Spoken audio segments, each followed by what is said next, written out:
What's up, everybody? It's Etan here, and I'm here today in the studio with one of New York's native progressive thrash metal bands, Turrigenous. Formed back in 2006, these guys have been keeping metal alive, as well as keeping it real with the local music scene. Sitting with me now are two of the members of Turrigenous, guitar, founder, and lead vocalist Greg Giordano, and drummer Mark Dara.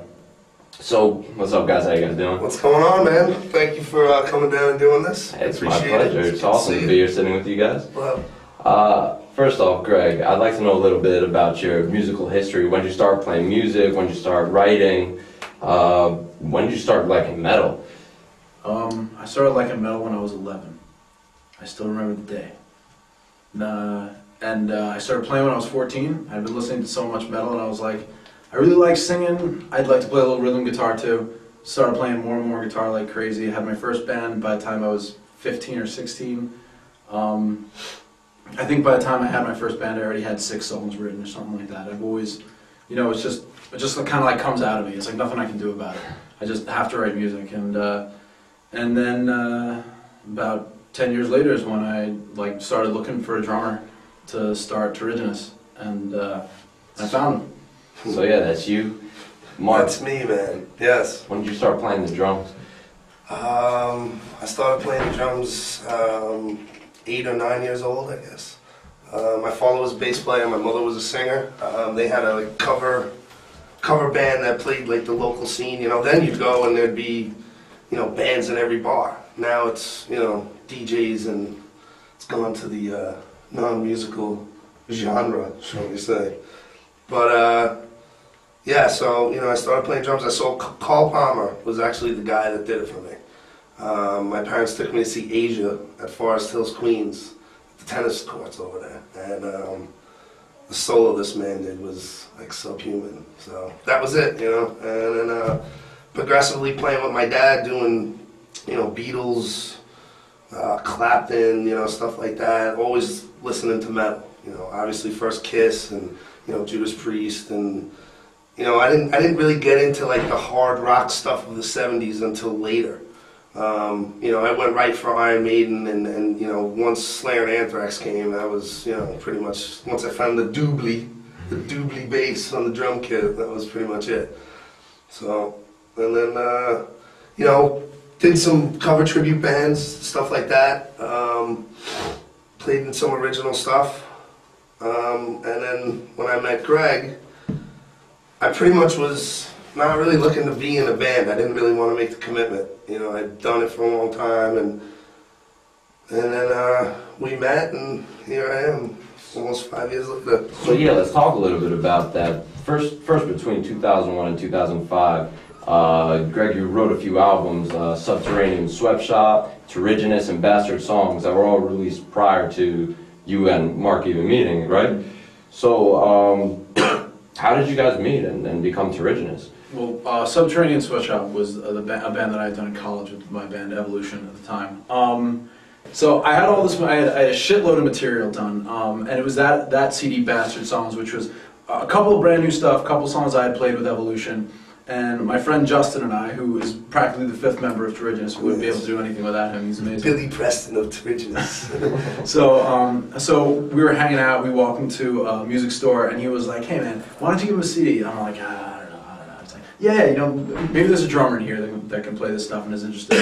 Like, all right, finally. And I forget, you weren't there the day I dropped off the CD, right? Yeah, I dropped it off, and the guys had popped it in. They're like, "You're the drummer? Why are you looking for a drummer?" I'm like, "No, I'm not the drummer," and because there were actually programmed drums on that stuff, and one of them was unaware of that, so I was like, "I'm looking for a real dude who can play this stuff," and they're like, "Yeah, I think one of the other guys that works here has in mind." So yeah, and they dropped it off, and no, not like probably a minute after you left the store, they called me. "Dude, you gotta come listen to this, is exactly what you're looking for." And I was like, "All right, man, I'll check it out tomorrow, I'm off." "No, you gotta come." So reluctantly I went, and I listened to it there for a little bit, and I was like, "All right, I'm gonna take it home." So I took it home, I popped it in, and I was like, So then we kind of played cat and mouse for a while. Yeah, a little bit. I listening to the stuff. I was really involved. you know, I was coming out of doing, you know, an Aussie band where I was fucking drunk all the time on stage, you know, doing 3 performances a night, you know, in Vegas, doing whatever, and, you know, now he uses all this technical stuff, so I took a little bit to get my chops back, I guess, and kind of being reluctant that somebody else would be able to reproduce this music that was coming out of my speakers, you know what I mean, and so I learned slide and I think I learned it pretty damn well. I mean, I was trying to do shit that the computer was doing, and then after that, after I saw him play, I was like, awesome. You know, it was just a perfect fit, and then we took it from there. You know, lineup changes and. What I want to know is why the name Turrigenous, and you had that album that was named already, and you're not using any material anyway. So why'd you stick with that? Because I think since I had founded the band, it was very personal, and I wanted the word to come to mean a progressive or dynamic metal band from New York, and it doesn't mean anything else. So that's what it is. Cool. So, by just listening to the song actually that you said that you learned first, is Slide Amplification, which is the first track on the EP that you guys released, anyone that listens to it can tell how well it's structured and just how it feels like a constant evolution. Are you the only writer for the band, Greg, or does everybody write the music with you?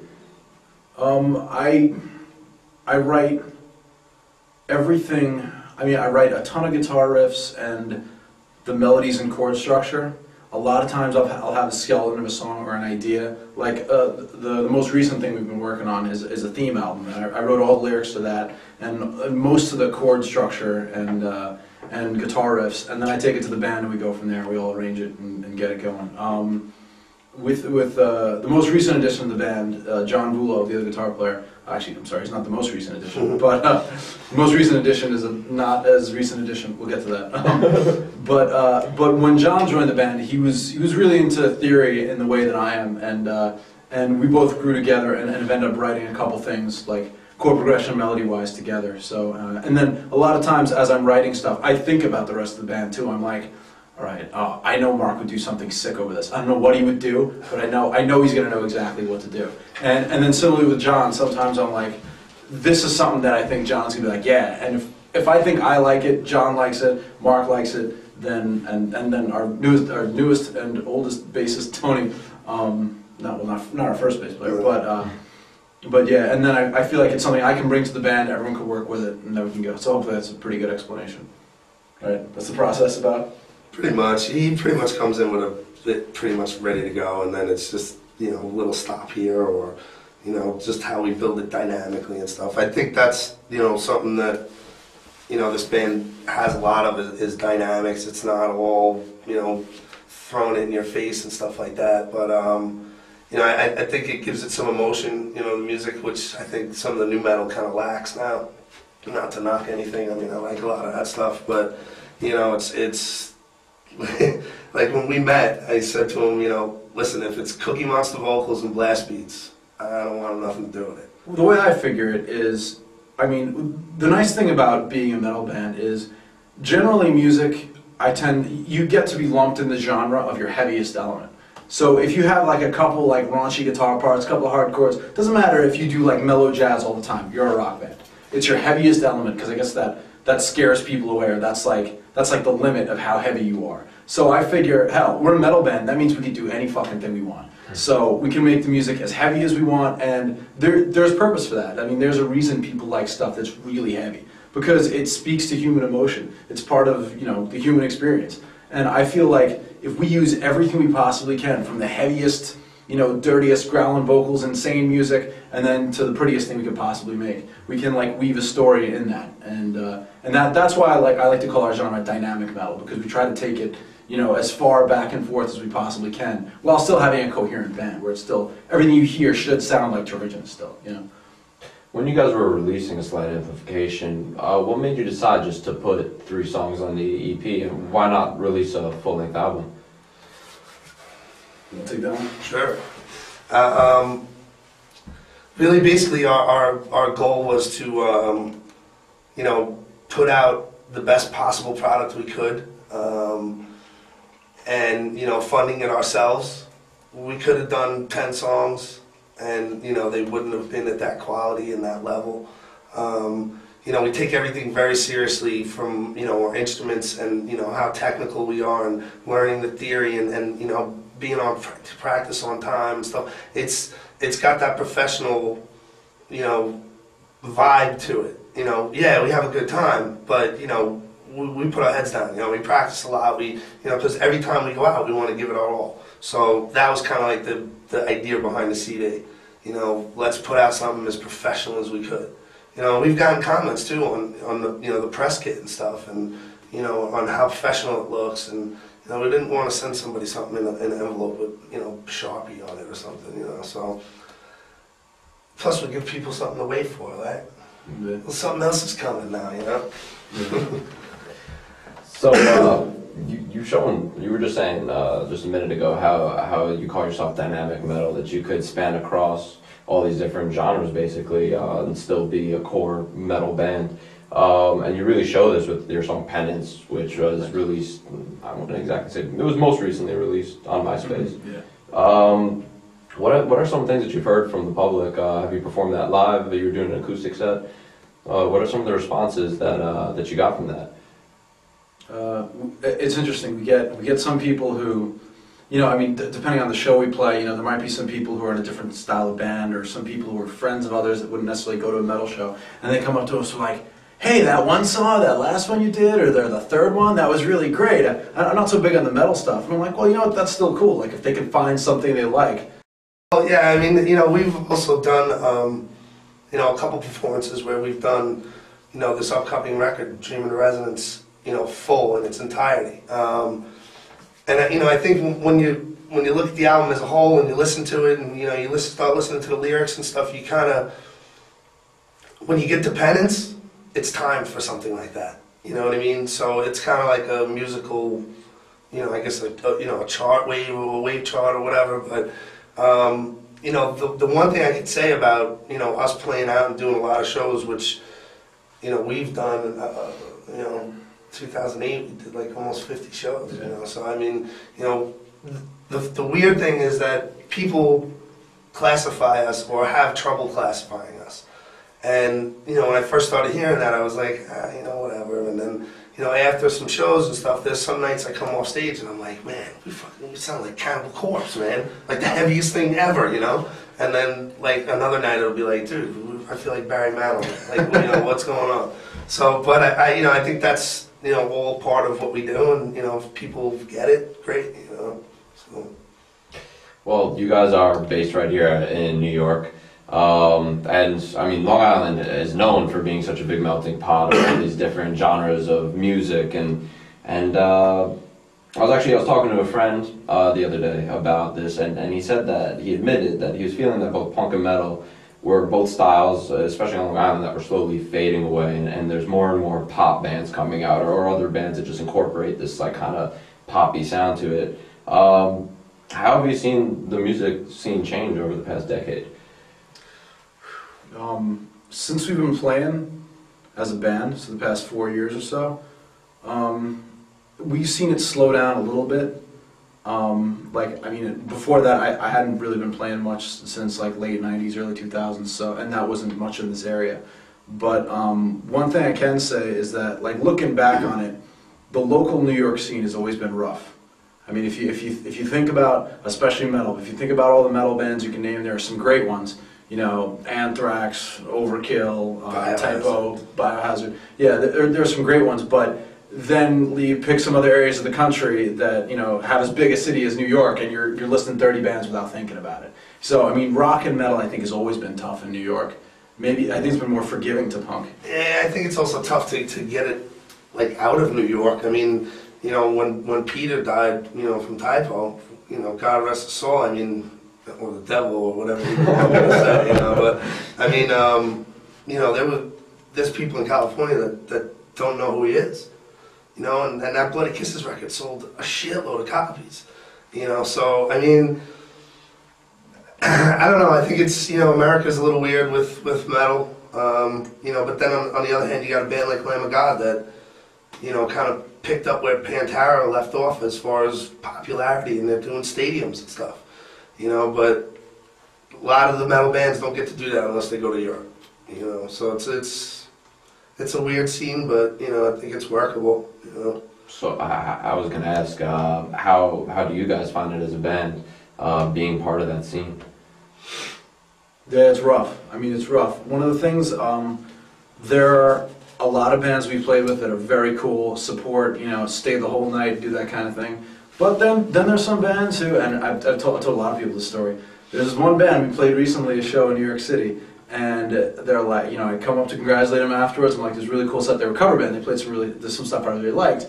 And I'm like, oh, cool, you know, you guys staying around. We're in 2 bands. And they're like, no, we got an after party. I'm like, you're the first band and you have an after party? That's exactly the problem with a lot of this scene. If bands stuck around and supported, I used to be in a band in Brooklyn, and a metal band too. And there were a couple of those bands that were really excellent about it. And we actually, I kept some of those connections. And some of the shows we played our first year, like a Metal Meltdown at Don Hill's, and some really cool shows. And some people came out to it, and that was cool. And probably to go back to your other question, that seems to have died down a bit, which sucks. I mean, it was really cool with some people just going out there and doing it. It wasn't that many bands that we played with that really supported like that, but the ones who did made a huge difference.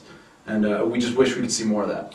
I think too that you have, you know, like before I was playing with Turrigenous, I was doing, you know, the tribute band thing, you know, and that was around, you know, 2004 or so, and that's when that thing was popping. And it was an Aussie tribute band, and we would be playing at 250 people, you know, in a little shit bar. You know, Chamba Lounge or something, we'd have 150 people in it, you know what I mean? It was, after that, I think, you know, I guess the drive for people to go to see original stuff is just, you know, not there. Maybe, you know, because it's more accessible to the kids nowadays. You know, when I was a kid, man, you wanted a new Iron Maiden, you had to go to the store, you know, and count your quarters and buy a big vinyl record, and, you know, now these kids just go on a computer and bam, there it is. You know what I mean? So I think that kind of kills the drive. They're like, you know, overstimulated. It's too much. You know, it's too much going on. You know, and as far as the local scene, you know, drinking and driving is a big hit on that. You know what I mean? And that has been for a long time. You know, I've been in bands where we used to, you know, rent buses and stuff, and we'll throw a barbecue at the singer's house and, you know, truck 20 people to the show. You know, but it really is, you know, you don't have to be a great band. You know, I mean, you see the scene, and it's not to, you know, bash anybody from, you know, in the scene or anything, but if you draw people, you're going to play. You know, it doesn't really matter what you're doing up there, which kind of sucks.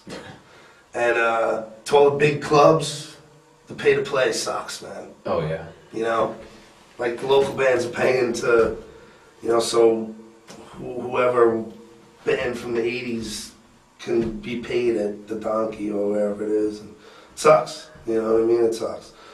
So let me ask you, what do you think has to change in order to maybe make the scene a little better? Part of that is definitely, like, the bands have to have a good head about it. Like, I don't know who's going out there and thinking they're going to play a show in New York and not support and try to make connections. I mean, I know that we're always doing that. You know, some people in the band are better. Probably you and me are better about making connections. The other guys can be a little more. Just gotta talk to people. I mean, you know, it's like, you never know who you're gonna run into. You know what I mean? I mean, we played these clubs. Ross the Boss came down. Yeah, it was awesome. You know, because somebody told him to come see us. You know, that's killer, man. That's awesome. You know what I mean? A lot of pressure, but you know, that's it's not like, you know, when I was growing up, you had Sundance, you know, on Bayshore, and all the national acts used to run through there. You know, King Diamond, Overkill, Biohazard. I saw so many bands there, and all the local bands played for free, but everybody was drinking a lot more. So, you know, I can feel for the club owners and stuff, and you know, but you know, when you got to sell $600 worth of tickets to open up for somebody at 7 o'clock on a Sunday, I don't know. You know what I mean? Such a rough spot. Yeah, I mean, it's, you know. Kind of similar to, like, the way that I feel like we should use as many, like, forms of musical expression as we can. I kind of feel like every good idea should be at least worth, like, checking out and going through. And everything we've been doing, with the exception of Slide Amp and War Inside from the EP, even EDA is also on the EP, but that's part of a larger concept album. And we just did a live version of that. It's called The Dream in the Resonance, and that's going to be out in probably a few months. That's the name of the album. Yeah, the Dream in the Resonance is the album, and we performed it live, actually, before doing a studio version, which, you know, it's kind of different, it's kind of cool. I think it's going to be neat. It's going to be Very like cool. the experience that people have when they come to see Turrigenous. That's kind of what we were going for with that, and we're really happy with how it's coming out. But yeah, and we're actually even working on some brand new material now, but for me, it's all part of an overarching story. And that comes from, you know, I mean, just living life and thinking philosophically about things and expressing that through metaphor. I guess it's like, I mean, it's art. You know, I mean, I wouldn't call us like art metal, but, you know, music is a form of art. Can't So, have said that. When do you think The Dream of the Resonance is going to drop? Do you guys have a timeline for that? We'll probably be out in like middle January. middle January, yeah. Yeah, probably. Yeah, we're actually just waiting on the master. Yeah, we gotta get the art and stuff done and finish that. But yeah, we're getting there. You know, again, it's you know, we had the mix downs and, you know, sending it back to Sterling for mastering. I mean, you know, Will Cornell did a great job on the EP.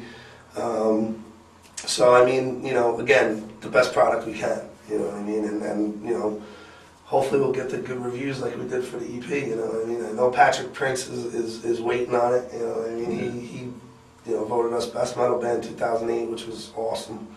You know, so, but yeah, I mean, you know, hopefully middle of January is realistic. So right now you guys are unsigned. Is there any possibility in the future to be signed onto a label, or is being independent and grassroots, which you guys aim for? Depends what kind of comes our way, you know what I mean? You know, we all have regular jobs, and, you know, we'd love to be doing this full time, you know. We'd definitely put out records quicker. Yeah, I mean, you know, I guess the goal is to, you know, take over the world, you know, but, you know, if a decent company comes with a good deal, you know, we'll send them to the lawyers to talk, you know. So what's to come next from you guys? You're going to release the album The Dream of the Resonance in January, hopefully. And do you guys have anything else planned? We also have a video in the works for Slight Amplification. That's right, Lisa Wilson, who is actually the girlfriend of the guitarist from another band we love, Hum. Yeah, those guys. And yeah, totally badass. And she's actually been working on the video for us. So she's like right in the middle of doing it. So I don't know what her time frame is at this point. But we'd like it to coincide with it being available, with the song being available for Rock Band. But we're not exactly sure the date's kind of floating around. It was cool. We rented out like a big room, and, you know, brought the Green Monster, and we set everything up, and we played to the track. We played live. You know, it was definitely a cool experience, though. I'm anxious to see what's gonna come out as. You know. Where can people find your music for download, and is there any merchandise for the band that people could buy? It's available on iTunes. We also actually have some CDs over at Looney Tunes still, right? Yeah. Yeah. Support the local record stores, man. Absolutely. Yeah. That's thing of the past, man. You know. Yeah, it sucks. Slip Disc was great. Yeah. Do shows there and stuff. It was, you know. And also available, if you're not in New York, it's also available on CD Baby and Amazon, yeah. Yeah, it's easy to find. Yeah, it's pretty simple. Merch, is the store set up yet, or it's? No, and we're kind of retooling the merch a bit. Yeah, so redoing the logo a little bit. With the Dream of the Resonance, we're going to redo the website and the merch. So that stuff, it's actually kind of as we speak. Like where I came from at work, I was actually talking to a guy about that. So we're right in the works of just getting all that stuff cranking. We'll have the hoodies and the shirts and wristbands and all that good shit.